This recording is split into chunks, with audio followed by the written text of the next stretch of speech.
এটা হচ্ছে ভক্ত চামকাদি সমাধি। এটা হচ্ছে 524 বছরের গাছটা আছে বাঁচিয়ে। ঠিক আছে গাছ এই সবাই বলছে এই করতে বলছে যে হ্যাঁ বাঞ্ছা সৌরবস্য নিবাসিত হরি বচ নিত্যানা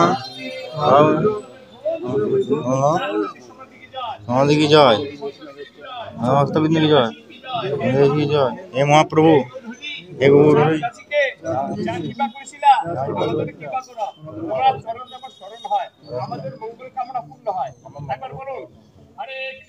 হরে কৃষ্ণ হরে কৃষ্ণ কৃষ্ণ কৃষ্ণ হরে হরে হরে রাম হরে রাম রাম রাম হরে হরে।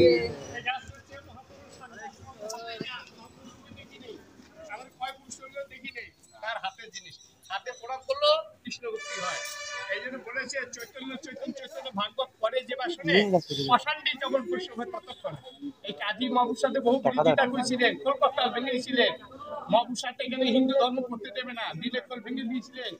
রাত্রেবেলা দেখেছিলেন ঘুমের ঘরে কাজী আমার ভক্তদের মৃদঙ্গ ভাঙলা, আমার মৃদঙ্গের বদলে ছিড়ব তোমার বুক, তোমার বংশ নির্বংশ করবো। এই কাজী মহাপুর সাথে বহু বিরোধিতা করেছিলেন, কলকাতা ভেঙে দিয়েছিলেন। মহাপুরুষ হিন্দু ধর্ম করতে দেবে না, সনাতন ধর্ম। দিনের খোল ভেঙে দিয়েছিলেন, রাত্রে সপ্তমী ঘুমের ঘরে আমার ভক্তদের মৃদঙ্গ ভাঙলা, আমার মৃদঙ্গের বদলে ছিড়ব তোমার বুক, তোমার বংশ নির্বংশ করবো, দেখতে আমার রূপ। কাজীকে জাগালেন, জেগে দেখে ঘরে কিছু নেই, ঘর শুয়ে আছে, ঘর বন্ধ। মহাপুর কোথায় দিয়ে ঢুকলো, কোথায় কোনো জায়গা নেই, একটা পিঠা বলতে নেই, একটা বুকের মধ্যে দাগ, মহাপুর অদৃশ্য হয়ে গেল। সেই চাঁদ কাজী চিন্তা করলেন নিমাই মানুষ নয়, নিমাই সাক্ষাৎ মহাপুরুষ পীর, পীর মানুষদের ভগবান।